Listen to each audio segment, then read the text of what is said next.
ان کی ڈیٹیلز جب آپ جانیں گے تو آپ خود حیران ہو جائیں گے کہ انہوں نے پاکستان ایئر فورس کو کتنا سرو کیا ہے. ان کے لیے ہمارے پاس کوسچنز کا ایک ڈھیر ہے. ہم ان سے یہ پوچھنا چاہتے ہیں جو مارکا ہوا انڈیا اور پاکستان کا, اس سے پہلے پاکستان کیا کر رہا تھا, اس مارکے کے دوران پاکستان نے کیا کیا, یہ جنگ کیسے جیتی, اور اب پاکستان کیا کرنے جا رہا ہے. تو ہمارے ساتھ موجود ہیں air marshal retired Arshad Malik صاحب. ارشد ملک صاحب کا جو انٹروڈکشن ہے یہ بہت وائڈ ہے. اگر میں یہ چاہوں کہ میں کمپلیٹ ڈیٹیل بتا دوں کہ یہ کیا کیا ہیں تو یقین مانے شاید آدھا پروگرام اس میں گزر جائے گا, لیکن کوشش کرتے ہیں کہ ان کا مختصر تعارف آپ کو بتاؤں کہ یہ former vice chief of Pakistan air force ہے, وائس چیف. اور اس کے علاوہ جو ان کا انٹروڈکشن ہے جو کہ میں کہتا ہوں شاید اس سے بھی بڑا ہو جائے گا, میں آپ کو صرف اتنا بتا دیتا ہوں کہ JF-17 تھنڈر جس نے S-400 انڈیا کا اڑا دیا تھا اسے بنانے والے ارشد ملک صاحب تھے. تو ملک صاحب ہم آپ کو خوش آمدید کہتے ہیں اپنے پروگرام میں. بہت شکریہ آپ نے ہمیں ٹائم دیا. سب سے پہلے تو ملک صاحب چھوٹا سا انٹروڈکشن میں نے تو آپ کا دے دیا, لیکن تھوڑا سا کچھ اپنے بارے میں آپ خود بھی بتائیے کہ پاکستان ایئر فورس کو آپ نے کیسے کیسے سرو کیا. بسم اللہ الرحمن الرحیم. بھائی good to be with you. آپ کا میں نے جو آپ سے بات بھی ہوئی, آپ کا ماشاء اللہ جذبہ دیکھا. اللہ تعالیٰ آپ کو اس جذبے کو مزید تقویت دے اور ہمیں اس جذبے کی ضرورت ہے. میرا نام ارشد ملک ہے اور میں بالکل خطرناک آدمی نہیں ہوں. اللہ تعالیٰ نے جو ہمیں کام دیا, جو سونپا, ہم نے اس کو انتہائی ذمہ داری کے ساتھ کرنے کی کوشش کی. ایئر فورس کی وجہ سے الحمدللہ رب العالمین میں JF-17 پروڈکشن اور ڈیزائننگ ٹیم جو چائنا میں ہماری مسلسل رہتی ہے, میں اس میں سے ان کا ٹیم لیڈر تھا. اس کے بعد پاکستان میں آ کے پھر ہماری ڈفرینٹ اسائنمنٹس ہوتی ہیں. سو اللہ تعالیٰ نے مجھ پہ رحم کیا اور میری لیڈرشپ نے مجھ پہ اعتماد کیا. تو میں جو چیف پروجیکٹ ڈائریکٹر ہوتا ہے JF-17 پروگرام کا, سو میں 1.5 سال وہ بھی رہا. اس کے بعد پھر اللہ تعالیٰ کی مہربانی سے پاکستان ایروناٹیکل کمپلیکس کامرا میں چیئرمین تھا. تو کامرا وہ جگہ ہے جہاں پہ الحمدللہ ہم نے JF-17 کی کو پروڈکشن مکمل کی. اور اسی پہ پھر اللہ تعالیٰ نے ہمیں یہ موقع دیا اور ہم نے وہاں سے ایکسپورٹس بھی کیے. اللہ نے ماشاء اللہ. اس کے بعد آج کل میں الحمدللہ اگین اللہ کا شکر ادا کرتا ہوں کہ میں فلسطین کے بچوں کے لیے اور غزہ کے لوگوں کے لیے میں والنٹیرلی الخدمت فاؤنڈیشن میں وائس پریزیڈنٹ. پھر ہماری ایئر فورس کے ریٹائرڈ آفیسرز کی ایک ایسوسیشن ہے, Rashid memorial welfare association. Sindh میں ہمارا راشد آباد کا ایک پروجیکٹ ہے. ابھی سوابی میں ہم MM عالم صاحب کے نام سے MM عالم کا عالم آباد کا پروجیکٹ ہے. اس کے علاوہ دا نورانی فاؤنڈیشن کے تحت ہم یہاں پہ اسکولوں کا ایک نیٹ ورک بچھانے کی کوشش ہے. تو اللہ تعالیٰ کا یہ احسان ہے کہ میں اب والنٹیرلی یہ کام پاکستان کی خدمت مسلسل کر رہے ہیں. Time to pay back. Sir اس کے لیے ہم آپ کو سیلیوٹ کر سکتے ہیں, آپ کا شکریہ ادا کر سکتے ہیں. اب سر میرے خیال ڈسکشن اپنی شروع کرتے ہیں یہ پورے سینیریو کے حوالے سے. ایک چیز تو مجھے یہ بتائیے گا آپ سر کہ پاکستان ایئر فورس جب یہ 6 اور 7 کا واقعہ ہوا ہے, جب یہ انہوں نے اٹیک کیا انڈیا نے, اس وقت انڈین ایئر فورس تو تیار تھی, ظاہر بات ہے وہ اٹیکنگ پوزیشنز میں تھے اور وہ آ رہے تھے ہماری طرف. لیکن پاکستان ایئر فورس نے اچانک ایسا جواب دیا کہ ان کے 6-7 تیارے گر جاتے ہیں اور انہیں مطلب کیا ان کی تیاری پوری نہیں تھی یا ہم پہلے سے تیار بیٹھے تھے, یہ ہوا کیا تھا؟ فرق بھائی تھوڑا سا آپ کی اجازت سے میں اس کو ڈیٹیل کویسچن کا جواب دینا چاہوں گا. دیکھیں کوئی بھی ایئر فورس ہو, آرمی ہو, نیوی ہو, اس کی ایک پلاننگ ہوتی ہے, اس کی ایک ہائپوتھیسائز کرتے ہیں آپ اینیمی کو, اس کے بعد اپنی اسٹریٹجی بناتے ہیں, پھر آپ اس کے جو ٹارگیٹنگ فلاسفی کرتے ہیں, پھر ٹارگیٹنگ میتھڈالوجی بناتے ہیں, پھر آپ اپنا مشن ڈیفائن کرتے ہیں, ویژن ڈیفائن کرتے ہیں, پھر آپ اپنا ڈاکٹرین ڈیولپ کرتے ہیں. تو over a period of time successive leadership جو تھی وہ یہ ڈاکٹرین کو امپروو کرتی رہی.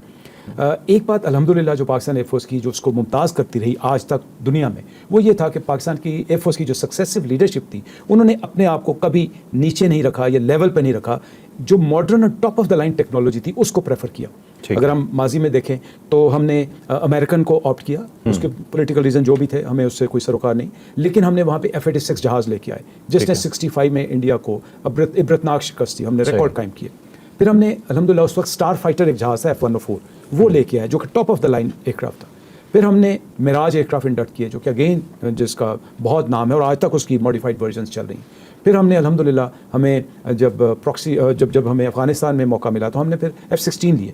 تو اگر آپ اس سارے, یہ میں صرف جہازوں کی بات کر رہا ہوں, اسی طرح اگر آپ دوسرے ایسٹس کی بات کریں یا ڈیفنس ریڈارز کی بات کریں یا مسائلس کی بات کریں تو الحمدللہ ہم نے اپنا تھریش ہولڈ جو تھا ہمیشہ اوپر رکھا. ٹھیک ہے. سو دیٹ مینس کہ ہمارا جو مائنڈ سیٹ ہے. اچھا پھر ہم جب چائنا کی طرف گئے تو ہم نے چائنا سے مکس سیریز لی, پھر اس مکس سیریز کو ہم امپروو کرتے چلے گئے. مکس 15 آیا, مگ 19 آیا, مگ 21 آیا, پھر مگ 21 کی اپر ورژن آئی. پھر ایک دور ایسا آیا جب ہم پہ سینکشنز لگ گئے. اللہ تعالیٰ کی بہت مہربانی تھی جب ہم پہ سینکشنز لگی, پھر ہم تھوڑا سا انڈیجنائزیشن کی طرف آئے. پھر ہم نے جو ایگزسٹنگ فلیٹ تھا اس کو اپگریڈ کیا. اسی وقت ہم سوچ رہے تھے کہ ہمیں اپنا جہاز بنانا چاہیے. ٹھیک ہے. یہ وہ وقت تھا جب اس اپنے جہاز کو ہم نے کنسیو کیا, اور کنسیو یہ کیا تھا کہ چونکہ اس وقت ہماری صلاحیت نہیں تھی, ہمارے پاس اتنے ریسورسز نہیں تھے, سو ہم نے چائنا کی مدد لی, اور چائنا کے مل کے ہم نے ایک جہاز بنانے کی کوشش کی جس کا نام جوائنٹ فائٹر کا نام دیا گیا, JF-17 کا. یہ جو جہاز کنسیو ہوا تھا یہ ایک بالکل جنریشن 2.5 جہاز تھا, تاکہ ہم میکسیمم جہاز یہ لیں اور اپنے لڑکوں کو اس پہ ٹریننگ دے سکیں. لیکن over a period of time ہم نے 50 کی سیریز میں 3 بلاک آج تک ڈیفائن کیے. بلاک 1 JF-17, بلاک 2 بلاک 3, اور الحمدللہ آج اللہ تعالیٰ کی مہربانی سے جو بلاک 3 ہے JF-17 کا, it is crossing from 2.5 has gone to 3.5 ماشاءاللہ. سو دیٹ مینس آپ کی انوویشن, انڈیجنائزیشن اور آپ کی پروڈکشن کیپیبلٹی آپ نے ادھر رکھی. اس کی سافٹ ویئر, اس کی ریڈارز, اس کی انٹیگریشن, وہ ساری الحمدللہ کامرا میں ہوتی ہے. 58% پارٹ پاکستان میں بنتے ہیں, البتہ 100% جو پروڈکشن ہے وہ پاکستان میں ہوتی ہے. سو یہ آپ کر رہے ہیں. ٹھیک ہے. اب پھر آپ نے معراج اپ گریڈ کیے, F-16 آپ بلاک امپروو کرتے چلے گئے. سو 2019 تک ہم پہنچ گئے. 2019 کا میں اس لیے کہتا ہوں کہ بہت لمبی سٹوری ہو جائے گی. 2019 میں جب ہم پہ انڈیا نے جارحیت کا مظاہرہ کیا, تو اب تک ہماری جو ایک ڈاکٹرین تھی یا ہمارا جو پالیسی تھی وہ تھا ڈیفینسو آفینسو.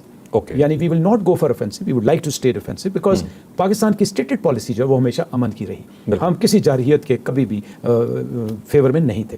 لیکن جب ہم پہ پراکسی وار ہونا شروع ہو گئی, جب 2019 کا اٹیک ہوا, I think that was a turning point. وہاں پہ ہم نے اپنے آپ کو تیار کرنا شروع کیا, اور میں آپ کو بڑی ذمہ داری کے ساتھ بتانا چاہوں گا کہ 2019 سے لے کے آج تک ہم نے تقریباً 19 نئی انڈکشن پلان کی. اچھا. اور وہ نئی انڈکشن جو تھی اس میں manned aircraft, unmanned aircraft, air defence, electronic warfare, space warfare, یہ 5 بڑے ڈومینس تھے جس پہ ہم نے کام کیا. اس کے ساتھ ایک اور جو بہت بڑا امپروومنٹ آنی شروع ہوئی, وہ آنی شروع ہوئی انڈیجنائزیشن کی.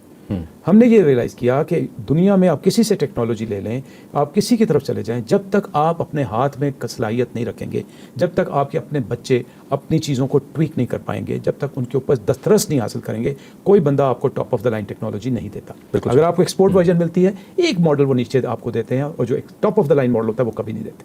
بالکل صحیح. سو اس طرح سے پاکستان ایئر فورس نے اپنے آپ کو تیار کیا. لیکن یہ تو تھا صرف ایسٹس میں. جو سب سے بڑی بات الحمدللہ اللہ تعالیٰ نے بڑا کرم کیا, اور جس کے لیے کریڈٹ دینا چاہیے اپنی لیڈرشپ کو, ہم نے ان ساری چیزوں کو انڈکٹ کر کے پھر ہم نے ان کو ہارمونائز کرنا شروع کیا, انٹیگریٹ کرنا شروع کیا, فیوز کرنا شروع کیا. اور فیوز بھی اس طرح کرنا شروع کیا کہ ہمیں, آپ کو پتہ ہے کہ ہم رافیل لینا چاہتے تھے, ہمیں رافیل نہیں دیا گیا, ہمیں ایویلویشن نہیں کرنے دی گئی. ہم کچھ ریڈارز لینا چاہتے تھے, لیکن ہندوستان اپنے آپ کو اتنا بڑا مانسٹر بنا چکا تھا, بیکاز اکنامیکلی ساؤنڈ ہو چکا تھا, اس کا پولیٹیکل اسٹیبلٹی تھی, اس کا ڈائسپورا بہت اچھی پوزیشن پہ تھا.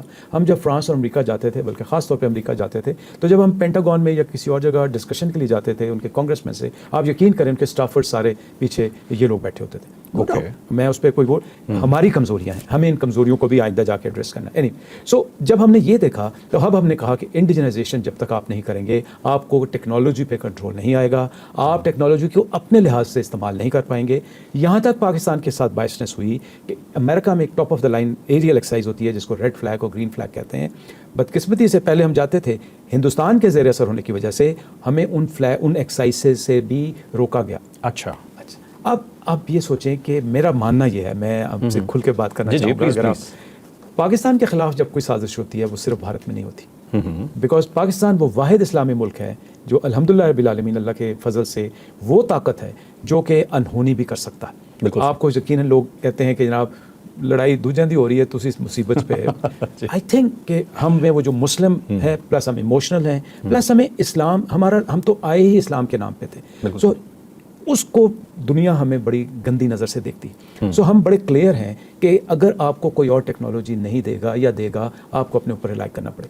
تو اس تناظر میں نے بڑی لمبی بیک گراؤنڈ بتائی, اس تناظر میں 2019 کے بعد سے ہم نے سوچنا شروع کیا, اور یہ جو لیڈرشپ پھر آئی, انہوں نے اس طرح سے اپنا ایک مربوط ڈیفینس سسٹم بنایا اور ایک اتنا مربوط آفینسو سسٹم بنایا جس کو جب آپ آگے کچھ سوال کریں گے شاید تو میں بتاؤں گا کہ that is what made the difference between the then Pakistan Air Force and today's Pakistan Air Force, or the Air Force which was able to tackle the strong or quantitatively a big Air Force. بالکل ملک صاحب, 70 سے 80 جہاز India کے اڑے تھے, ہمارے غالباً 42 year born ہوئے تھے.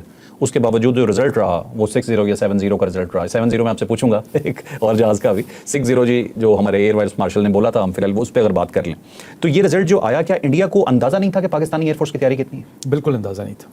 اور میں اپنی ایئر فورس کو داد دینا چاہوں گا الحمدللہ رب العالمین کہ اپنے ایئر فورس کے لوگوں کو بھی شاید اتنا اندازہ نہیں تھا کہ ہم کس نہج پہ پہنچ چکے ہیں. اچھا. اس کی وجہ میں نے آپ سے بیک گراؤنڈ میں بتایا کہ ایک تو ہم بڑے کلیئر ہیں کہ ہمیں اپنے اوپر انحصار کرنا ہے, دوسرا ہمیں وہ سپورٹ دنیا سے نہیں ملتی, تیسرا جو ہمیں سپورٹ ملتی بھی ہے ہم بڑے اب کلیئر ہو چکے ہیں کہ وہ سپورٹ نہیں ہے یا وہ تھریش ہولڈ یا ڈیٹمز نہیں ہیں جن کو ہم پہنچنا چاہتے ہیں. ٹھیک ہے. تو جب یہ سارے ایسٹس پورے ہو گئے تو یہ جو اس وقت کی قیادت ہے ان سب نے ایئر اسٹاف نے بیٹھ کے اس کی پلاننگ کی, ان سارے ایسٹس کو کاؤنٹ فار کیا اور ایکسرسائزز کرنی شروع کر دی. اوکے. ایکسرسائزز میں جب ہمیں باہر کو ایکسرسائزز میں ایکسپوز نہیں کرتے تھے تو ایک ایکسرسائز ہوئی جس کو ہم کہتے ہیں انڈس شیلڈ 23. اوکے. یہ پہلی ایکسرسائز تھی جس پہ ہم نے اپنے ایسٹس کو یوٹیلائز کیا, لیکن یہ چونکہ پہلی ایکسرسائز تھی اس سے ہمیں بہت لیسن ملے. پوری ٹیم بیٹھ گئی اور انہوں نے انالیسس کرنا شروع کر دیا کہ کیا اسٹرینتھس ہیں کیا ویکنیس ہیں. جب ہم ایکسرسائز کرتے ہیں تو ہم دشمن کو ہمیشہ عددی برتری بھی دیتے ہیں اور ٹیکنالوجی کی برتری دیتے ہیں, یعنی the best option we always give it to our enemy. جب ہم نے ان کو وہ دے دیا تو وہ کر کے ایک گیم پلان بنایا گیا.